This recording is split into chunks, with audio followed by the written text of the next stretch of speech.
ምናልባት እንግዲህ ስፖንሰሮቻችንን ለጊዜው ጋፕ እናድርግና ዲጂታል ቅርጫን በተመለከተ ጥያቄ ለማቅረብ ደወል አድርጌያለሁ። ጤና ይስጥልኝ። ዲጂታል ቅርጫ ነው? ፈናተልኛ ዲጂታል ቅርጫ። ሰይፉ ፋንታውን እባላለሁ። ሰላም ናችሁ? እንዴት ናችሁ? ጋር መከን ሰላም ናችሁ? ፈናደረሳችሁ እንኳን አብሮ አደረሰን። የተለያዩ አድማጮች ጥያቄ አቅርበው ነበር። ምናልባት አንድ ሁለት ነገሮችን ለማንሳት። እሺ ይቻላል።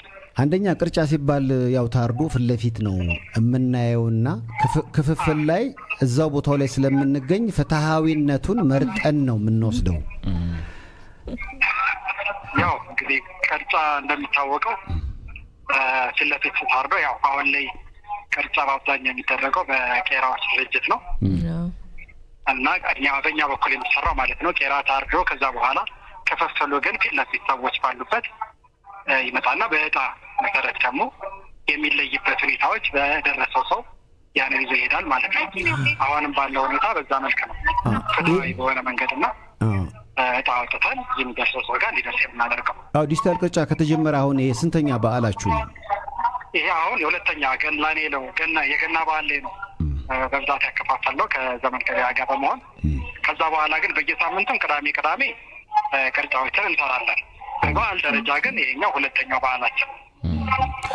ምን አይነት ችግሮችን አጋጠም? ምክንያቱም ገና ላይ አጋጥሟቸዋል ብዬ አስባለሁ። ምን አይነት እንዳሰባችሁት ነው ሀሳቡ መሬት ላይ የወረደው ወይስ ችግሮች ነበሩት? ምንድን ነው እኛ በብዛት ሰው እንዲህ አይነት ፍላጎት ይኖረዋል ብለን አስበን አልነበረም ገና ላይ ስንጀምር።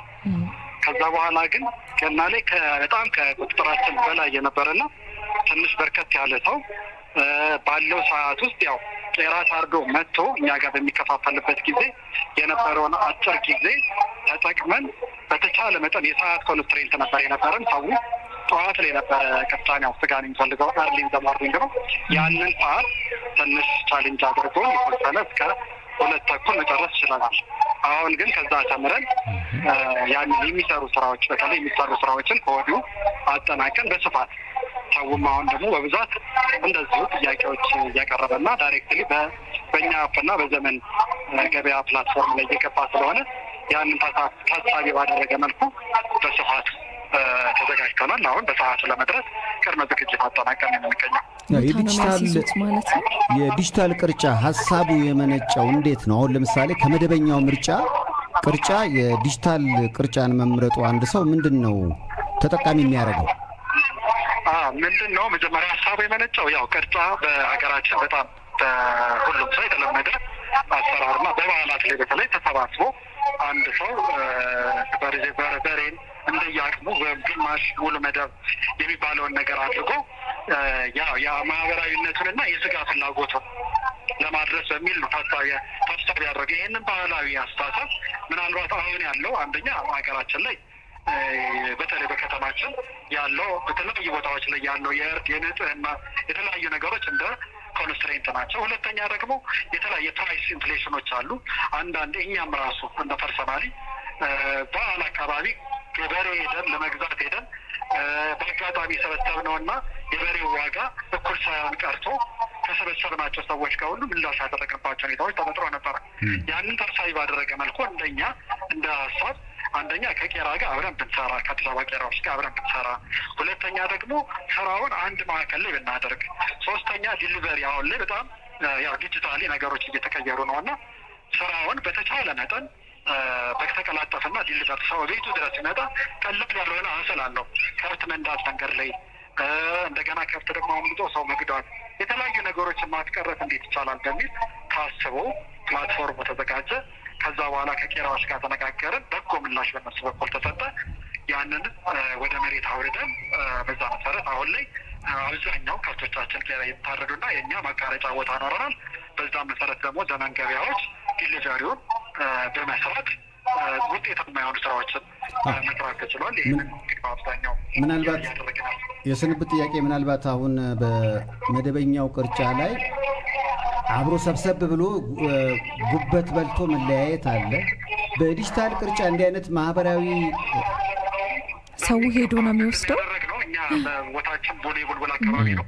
ሁለት አይነት አማራጮችን ሰጥተናል። አብዛኛው የማይመቸው በባህላዊ መሆን የማይመቸው ሰው አይመጣም። ይሄድለታል። በኑሮ መምጣት የሚችለው ቦታው ላይ ይመጣል። እኛም መምጣት የሚችሉትን እናበረታታለን። እዛ ቡና ተፈልቶ ጤማ ተጎዝጉዞ ዳቦ ተቆርሶ ሻይ ቡና እየተባለ እጣቸውን እዛው እያዩ እዛው ላይቭ እየተከተተ እየታሸገ የሚጭኑትን ጭነው መውሰድ የሚችሉበት አማራጭ እዛው አካባቢያችን ላይ መርጠናል። ምክንያቱም ያው ሁሉም ቦታ ላይ ተደራሽ ያንን ነገር ማዘጋጀት ስለማንችል እንደውም ምንድነው ትንሽ የሚያደርገው ኢቨን የማይታወቁ ከተለያዩ ቦታዎች ላይ መምጣት የሚችሉ ሰዎች እዛ ቦታ ላይ ይመጡና አንዳንድ የመተዋወቅ አክሰስ ይኖራል። አዲስ አይነት ኢንቫይሮንመንት የሰዎች ኢንቫይሮንመንት መፍጠር የሚቻልባቸው ሁኔታዎችን ፈጥረናል። አሁን ባለው ሁኔታ እንግዲህ በጣም ከልብ እናመሰግናለን። ዲጂታል ቅርጫ የሰዎች ጥያቄ ስለሆነ ነው፣ አልገባንም። ምን ያህል ይታመናል? ከዛ ውጪ አሰራሩ ዲጂታል ሲባል ቅርጫ እንዴት ነው? ልክ እንደ ቁቡ አዲስ አሰራር አዲስ ሀሳብ ስለሆነ ሰዎች ጥያቄ ያላቸው እሱን በተመለከተ ደወልኩኝ። ለማንኛውም ማን ልበል እርስዎን? እኔ እስክንድር እባላለሁ። ዲጂታል ቅርጫ መስራት ነው። እስክንድር እንግዲህ መልካም በዓል ብያለሁ። ጥያቄዎች አሏችሁ?